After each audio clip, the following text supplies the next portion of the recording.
that he remains, healthy. Karibu sana. Thank you. Yes. Of course, I must also take care of you. Yeah.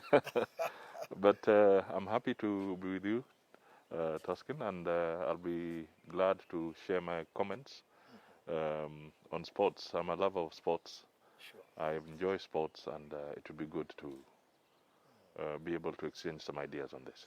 Your message to the country in the face of this pandemic, the government is saying that we have to take every precaution. Yes. And what do you think Kenyans should be doing at the moment? I think the truth is we are not out of the woods. It's getting worse. As more people are tested, it's becoming apparent that the pandemic is much deeper than we may have thought. And therefore, I can only urge the government to monitor extremely closely because it could be possible that they may have to roll back on some of the issues that they had loosened on so that we can protect more people. We have seen that as the movement eases, there's an urge, people who are feeling locked up in a given area, there's an urge for them to surge into different parts of the country. And through that, the risk becomes higher. Yes. Well, we just hope that Kenyans will be responsible enough to ensure that they take every precaution to ensure that we are safe. Now, we are here today talking about matters sports, and having read a lot around yourself, being a former rugby player for the Mean Machine. Yes. Are you still catching up with the Mean Machine? Well, not as often as I used to. Yeah. Of course, with time, things change. But I'm still an avid supporter of rugby. At one time, I was even patron of the Kenya Rugby Football Union in Kenya. So take it from me that I follow rugby. I watch. Of course, it's many years, and there are many stout people out there whom we like watching. Yeah. Of course, talking to you as being a national leader, it's a bit difficult for me to take you back to where you come from, that is the Western Province. But of course, people are not lost to the fact that you come from there, and there's a lot of talent, like in the rugby world, volleyball and all that. Do you think Western Province has realized its full potential in terms of exploiting talent in rugby, volleyball, athletics? No, I think we still have to go much further. There's a lot of talent, not just in Western Province, but all over. I mean, we are seeing very good young men and women emerging every other time to play different sports in this country. Yes. So there is a lot of talent. And all I can say is that we now need to incentivize them even more than we have done before. Exactly. I think sports is first a talent, but we must find a way of making sports an investment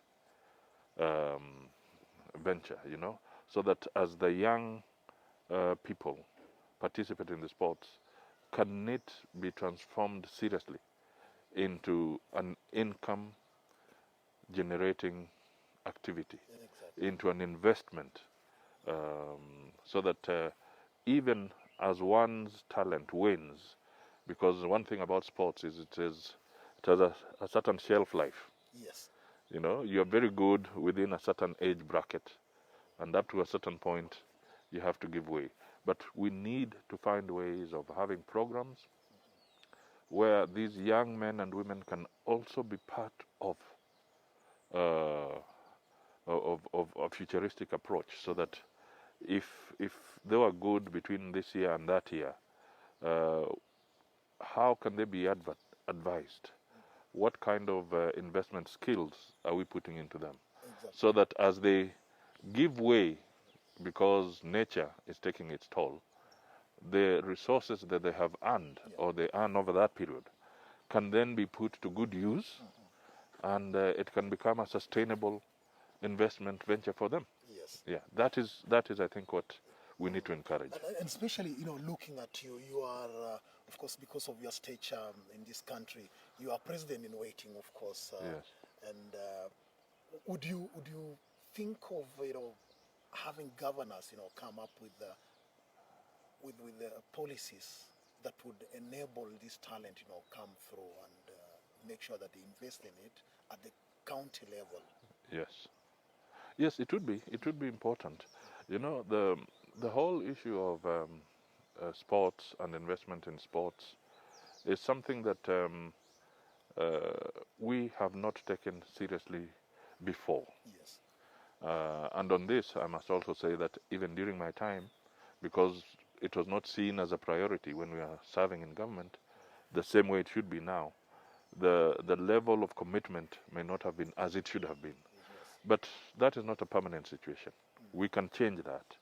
And if what I have seen, for instance, Madam Amina, she's been quite constructive in the views that she's been putting on the table, and even proposing possible adjustments to the laws around sports. If we can work well and be able to then cascade some of these adjustments and policy changes all the way to the county government level, we will be able to start thinking positively. For instance, we need to ask ourselves, what is the tax regime Yes. around the sporting fraternity? The taxes as currently structured, and when it comes to sports, are they taxes that can encourage growth of the sporting fraternity, or are we stifling them? You know, so these are issues that can be looked at very, very carefully, so that we can have a tax regime that is more friendly to sports people, young men and women, so that they can be encouraged to look at that as a serious investment section. Actually, when you've just mentioned Ambassador Amina Mohammed, and Yes. so many people feel that she came into a field that she didn't have the experience, but so far she's done well. Yes. There's a lot she has to tackle, especially the politics within sports federations. Yet she also needs to sit down and lead the way in terms of putting in place policy, like about now the tax regime, as you talk about. But this is a ministry that has the culture and heritage, and also sports, and all these are very important, departments. Would you, if you had the powers, if you are the president today, maybe separate this and have sports as a sports docket on itself? You see, the rationalizing government and ministries, remember we have a limitation of cabinet slots. You have up to 22 slots. That's about as far as you can go.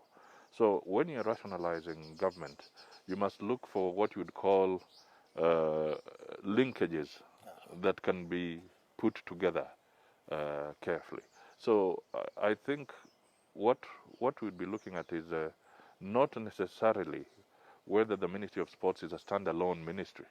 There's nothing wrong in integrating it with culture and art, all right? Because here you're literally looking for that kind of talent. Yes. What is important is what supportive legislation can come to anchor them and anchor all these areas.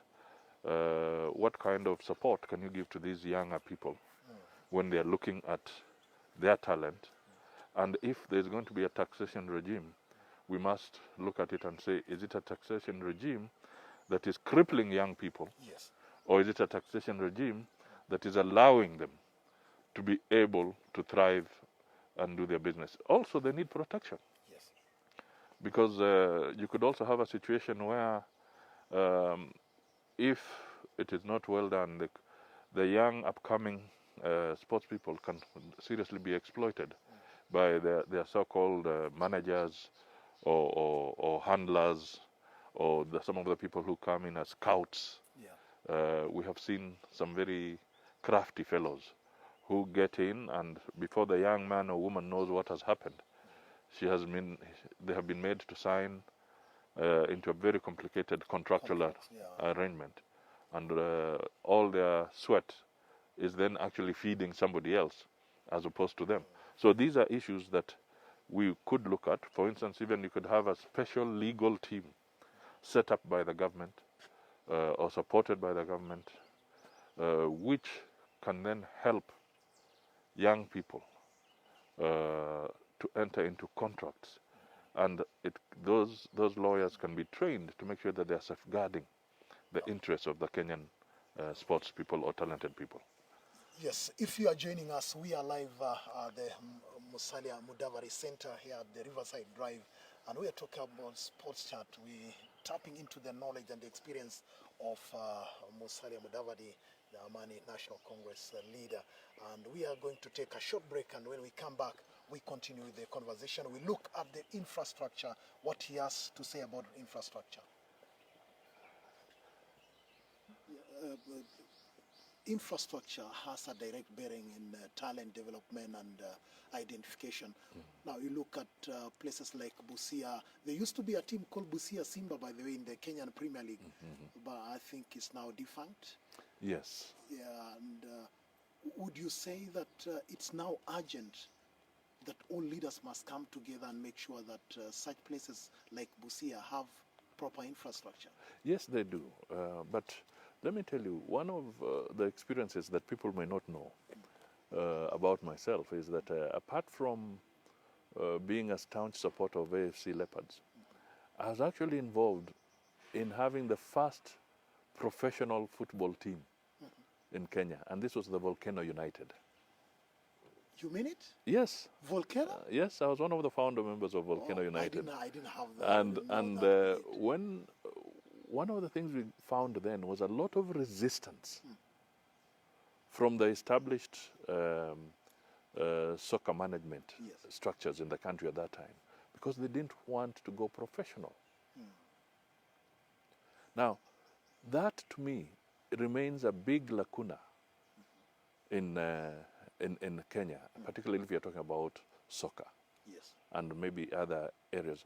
We need to find a way of facilitating the laws to allow professionalism so that there is a clear mechanism to pay players. There's a revenue stream and they are paid. Because right now, a lot of the young men and women, literally, unless you're talking of the athletics, the others are dependent on the goodwill of their fans. They're dependent on the goodwill of the likes of Toksin and Musalia and others. Say politicians, because are you... No, it's not only politicians. When I say goodwill... All our clubs now always want to go back to the politicians and, get something to run their affairs. And you just mentioned FC Leopards, which you are a strong supporter. And FC Leopards for so many years has been depending on politicians to survive. That is the message I want us to try and eradicate. Let us find a way of getting the politicians out of the way. Let politicians be supportive in the context like other soccer fans and other soccer supporters. Okay, they should not look at it as a privileged position, that because you're a politician, then it is a privileged position to support AFC Leopards or to support Gor Mahia or to support... No, that should not be it. We look at the number of clubs that are Premier League clubs in the UK. All right, who owns those clubs? Who runs them? What is the management structure behind those clubs? How are investors brought into those clubs so that you have a sustainable arrangement to be able to buy players? And once you buy players, you can give him a livelihood for the duration that he's working for that club and playing. So these are the things that we need to figure out. Where are the gaps in our law? Since 1964, Mheshimiwa, FC Leopards being launched 1964, up to today, we've not been able to figure out how this club can... No, but you see, this is the point I'm trying to make across. Let us revisit even some of the legal framework around soccer and help them. I gave you the example of Volcano, because when Volcano was set up, and at that time we got a sponsor from Japan to help us. And we had people like the late Jerry Saura, who was one of the members. I was the treasurer of Volcano at that time.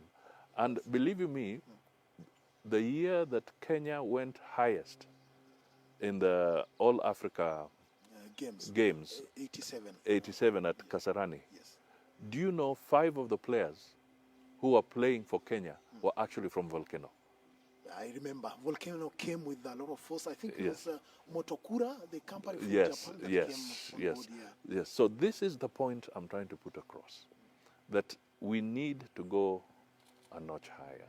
There are also players, there are also institutions here. We have Safaricom, one of the largest entities. They've been supporting rugby for some time. We have others, institutions like the breweries, you remember, they were very strong and all this. So what went wrong? What did we do? Did we affect the taxation regime in a manner that now moved them away from supporting talent? For instance, we need to ask ourselves, if these guys were to set up and have a fund that is supporting sports, Yes. they can choose which sport they want to. How can we give them a tax advantage? How can we make that tax deductible And so grow that directly. so that you can now have a sustainable arrangement to support soccer, Exactly. or to support rugby, or to support volleyball, or even boxing, for that matter. So these are the things that I was saying. If we open up ourselves, and I know there's been an attempt through legislation to try and handle some of these things, it's just for us to go the full hog. And I've just seen the other day, you were in the press and you announced that you are leading efforts to help AFC Leopards get back a piece of land that was granted to them by the government in the 80s. How far has that process gone? Well, they have paid. They've brought me a copy of the receipt, because apparently they had not paid the stand premium, which was about 633,000. So I supported them. They've paid, so the processing is ongoing. But the journey has just started, because subsequently now resources must be raised to start developing that stadia. So we can, if we work out well, have a program, an investment policy. And AFC Leopards, I talked to Dan Shikanda, they have made the development plan. Yes. They're looking at how to try systematically to raise resources. And I would want everybody who is a supporter to support it. But also we can look at other areas like I've said, is there something that we can do under legislation to encourage large corporate To come in. players to come in and support their effort? And I think we can do it.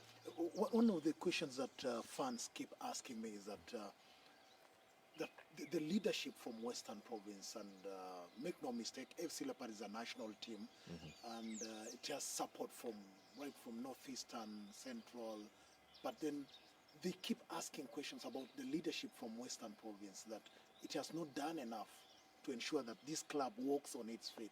But the other day I saw CS Eugene Amamalwa led efforts and helped the club to have a bus. You've come in to help and get the piece of land in place.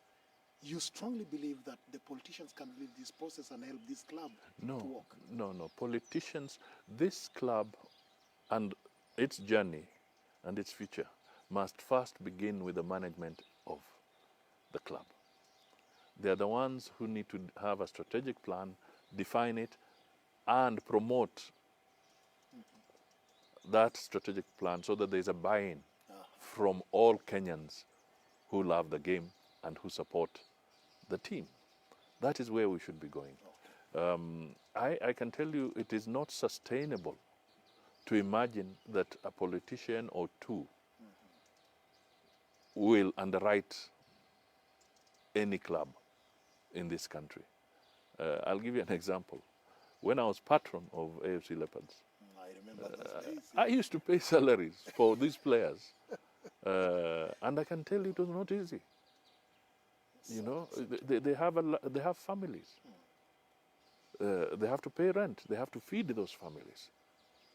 They have to take care of their medical bills. The insurance, maybe it was not covering them. You know, so there's got to be a very well thought out arrangement, but it should not be politically driven. It should be driven by the management of the club, and this is why I was telling Dan Shikanda that you have a challenge as the chairman of AFC with your team. You must find a way of making it attractive, making your policies attractive, so that people can come in and be supportive. The other very successful manager of AFC Leopards as chair was, of course, Alfred Sambo. Okay, but times have changed. Economic circumstances have changed. So we must provide different approaches to support these teams. I just hope that the chairman of FC Leopards, Dan Shikanda, is listening to this, because the Honorable Musalia Mudavadi has told him that he's got the responsibility. The challenge is now upon him. And I think so far he's done his bit, because I've seen he's tried to rally all the leaders from Western Province to come to the rescue of the club. But as you say, the most important thing is the structure at the club. But people also look up to you to ensure that all those corporates come to the aid of FC Leopards. But, you know, corporates make a decision on a clear plan. They make an analysis of the plan. They want to know is it a well-structured, is it a vision that they can invest in? That's how corporates will come into this. And this is why I say that it has to start with the team. We will encourage them, no doubt about it. But it is not supposed to be about politics. Exactly. Because corporates will also shy away. Because if they think it is all about politicians, whether it is right or wrong, the reputation is that if you put any resources somewhere where there are politicians, it will not be long before you realize there's a scramble and there's nothing left. All right? So I would not want to have AFC Leopards or Gor Mahia or Homeboys or any other team that we have today to be a team that is seen from a political perspective. That is not good for them. That's a very important, powerful message. Yeah, we should see it as sports, and it should be packaged as sports, and that is how corporates can now get attracted, because corporates will want also accountability. If they are supporting you, they also have to answer to their shareholders. And if indeed it is something that reflects, that we can put into law so that they can benefit, they can have it as a tax benefit if they support. Say, for instance, if they pump 200 million into AFC Leopards on an annual basis, assuming it is Safaricom or assuming it's whatever, if they can do that, what are we putting in place for it to be a tax benefit to the corporate? You know, so these are the questions that we need to ask ourselves. Sure. And if we get it right, then you'll find that you will not have a shortage of sponsors for a lot of sporting activities in this country, whether boxing, whether cricket, whether rugby, whether swimming, okay, and even athletics. Actually, you just mentioned boxing, and as we wind up this conversation, Kenyans are still waiting for another gold medal in boxing at the Olympics. And people say the only gold medal that we've had in this country is from Wangila Napunyi, was apparently from Busia, Western Kenya. Do you think we can get back to that level where we can produce another Napunyi Wangila? Well, yes, we can. Unfortunately, it was quite some time back, and he's no longer with us. But I can tell you that it is possible. It is possible. We've seen good talent. We even saw the lady boxer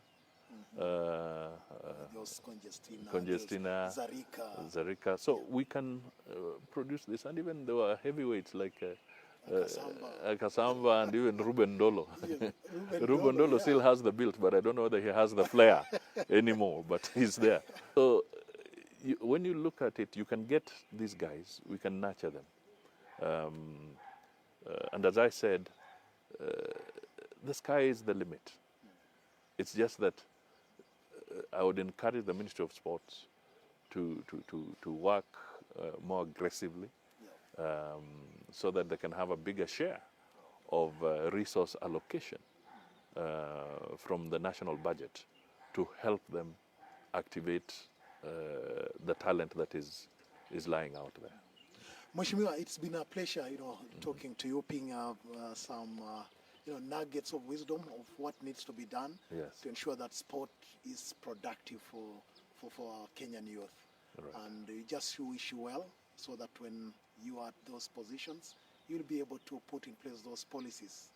Well, I look forward to it, because we want our sportsmen to be there. We remember how our athletes have given us a lot of pride. Yes. That is important. My only caution to them is that around what we are beginning to see as increased cases of, or if not increased, more frequent cases of doping allegations, whether they are right or wrong. I think it is something that needs to be looked at very, very critically. Is it real, or is it a strategy to undermine the advantage that Kenya has always had in this particular field? But whatever the case, I think the sporting authorities need to go deep into it, so that we don't undermine one big advantage we've had, and that is in the field events. We have been very good there. Field and track events, we should not be let down. Okay. You imagine a situation where perhaps, even as I said, some of the scouts or some of the people who come, do they all come with clean hands? That is the question. Or are they also Trojan horses coming into the Kenyan athletic scene with the sole intent of discrediting it? So that is something to look at. Thank you very much. That has been Musalia Mudavadi. We've been live from the Musalia Mudavadi Center here at the Riverside Drive, and have really benefited personally. But of course, I know the sports world will also look back and say, well, we wish him well, so that at one point he will make sure that he actualizes that. And AFC Leopards fans, you've heard it from the staunch supporter himself.